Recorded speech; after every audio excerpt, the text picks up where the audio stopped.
Hearing বাতিলের notice দিল নির্বাচন কমিশন। অবশেষে ভুল স্বীকার করে সমস্ত পশ্চিমবঙ্গবাসীদের জন্য বেশ কিছু খুশির খবর ঘোষণা করল নির্বাচন কমিশন, যা আজকের এই ভিডিওটিতে আপনাদেরকে এই বিষয়ে একদম বিস্তারিতভাবে জানিয়ে দেব।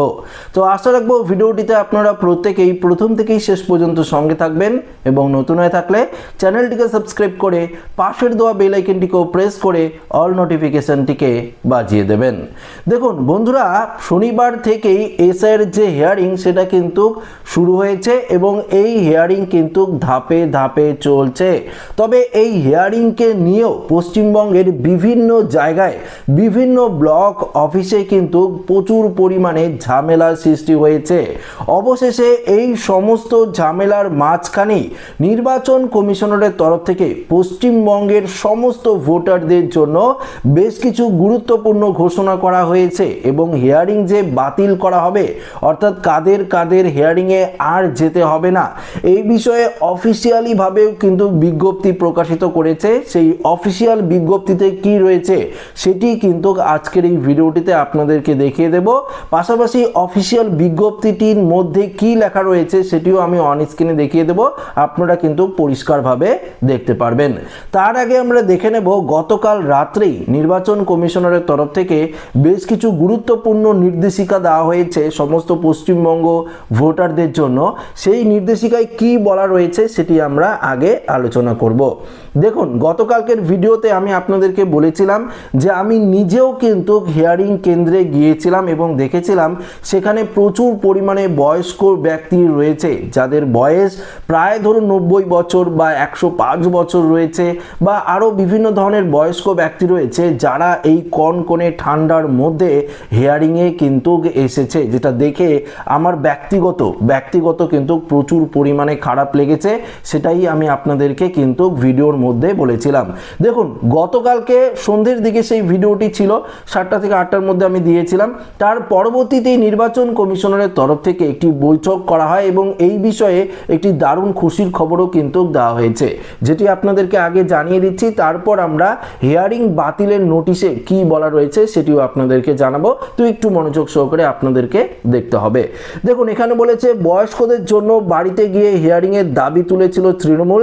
এবার কাদের ক্ষেত্রে বাড়িতে গিয়ে হিয়ারিং করা হবে সেই সিদ্ধান্তের কথা জানিয়ে দিল জাতীয় নির্বাচন কমিশন জানিয়ে দিল যারা হাসপাতালে ভর্তি রয়েছেন, সন্তান সম্ভাবনা রয়েছে, যে সমস্ত বিবাহিত মহিলারা সন্তান সম্ভাবনা রয়েছে, প্রেগনেন্ট রয়েছে এবং 85 বছর বা তার বেশি বয়স যাদের, সেই সব ভোটারদের বাড়িতে গিয়ে কিন্তু হিয়ারিং করা হবে।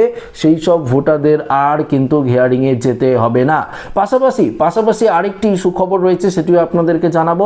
দেখুন, অনেকেই আপনারা কমেন্ট করেছিলেন যে দাদা আমার ছেলে তো বাইরে কাজ করে, বা আমার ভাই বা দাদা বাইরে কাজ করে, সেক্ষেত্রে সে হিয়ারিংয়ে তো উপস্থিত হতে পারবে না, তার জন্য কি করণীয়, সেই নিয়েও কিন্তু পরিষ্কার নির্বাচন কমিশন জানিয়ে দিয়েছে। তার কি হিয়ারিং অনলাইনে হবে সেটিও কিন্তু আপনারা জানতে পারবেন।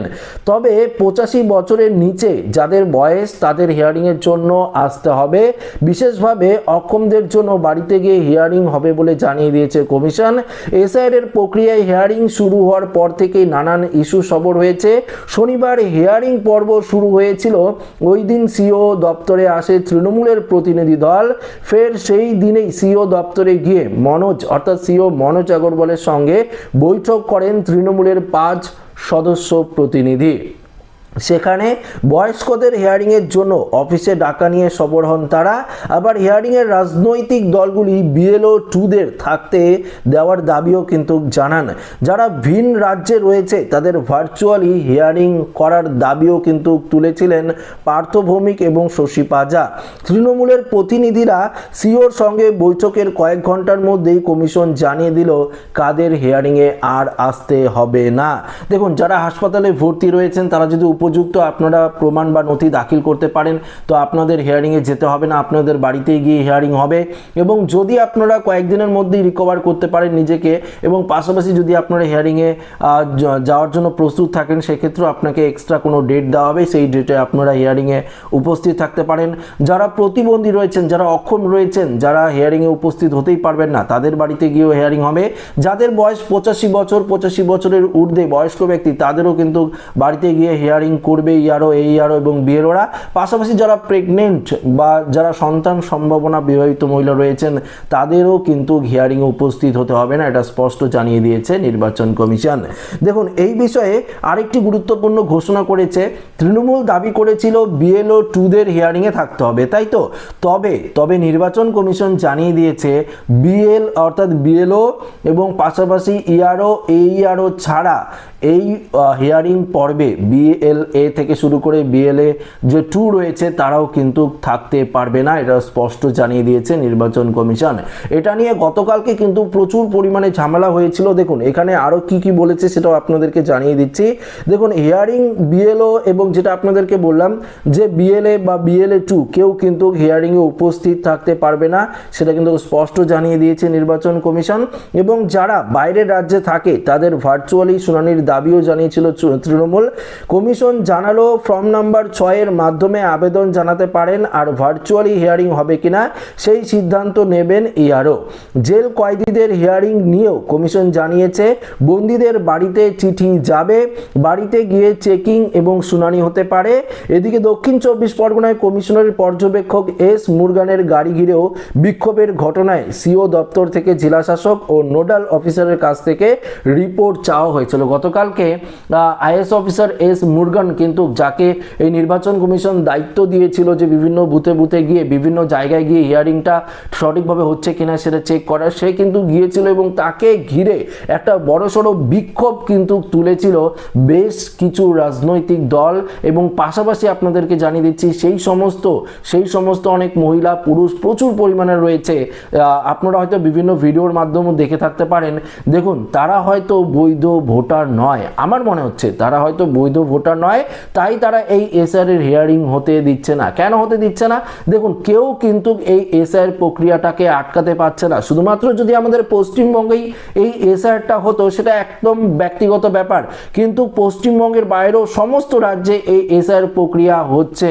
তো অবশ্যই যাতে এই হিয়ারিং পর্বটাও ভালো করে হয় সেটাই তো প্রত্যেকের দেখার, যাতে প্রত্যেকটি বৈধ ভোটারের নাম এই এসআর এর ফাইনাল লিস্টে থাকে সেটাই তো দেখার দরকার।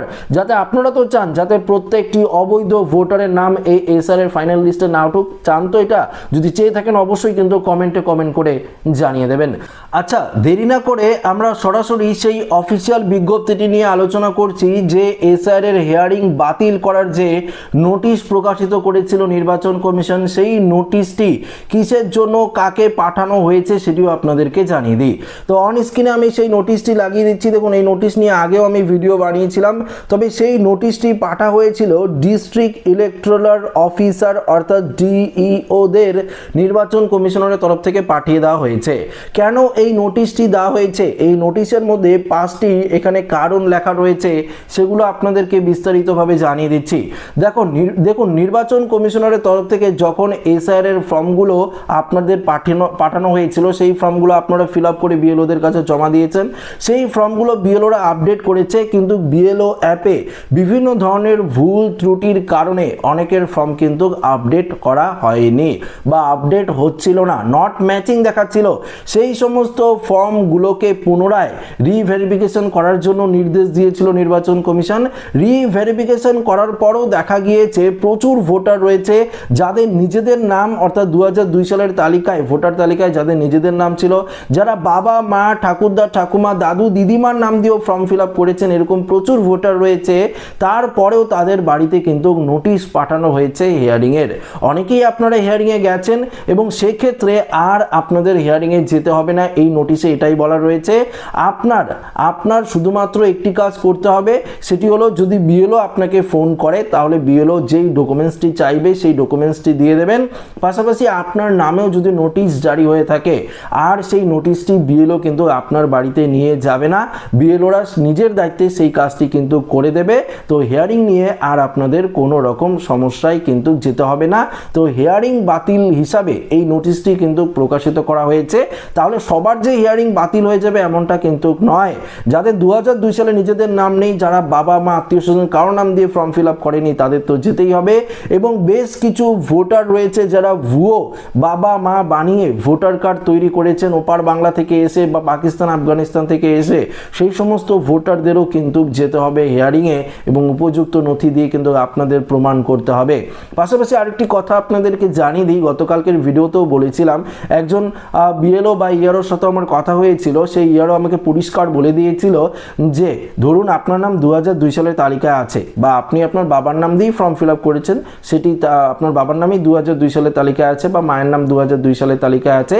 তো তারপরেও যদি আপনাদেরকে ম্যাচিং না করতে পারে, তারপরও যদি নোটিশ আপনাদের দেয় এবং বাধ্য হয়ে আপনাদের যদি হিয়ারিংয়ে যেতেই হয়, তাহলে আপনারা কি করবেন জানেন? সেই যে হার্ড কপি রয়েছে 2002 সালের যে লিস্টটি রয়েছে ভোটার লিস্ট, সেটি আপনারা প্রিন্ট করবেন এবং সেলফ অ্যাটেস্টেড করে শুধুমাত্র সেই কাগজটা জমা দিলেই কিন্তু আপনার ফাইনাল লিস্টের নাম উঠে যাবে।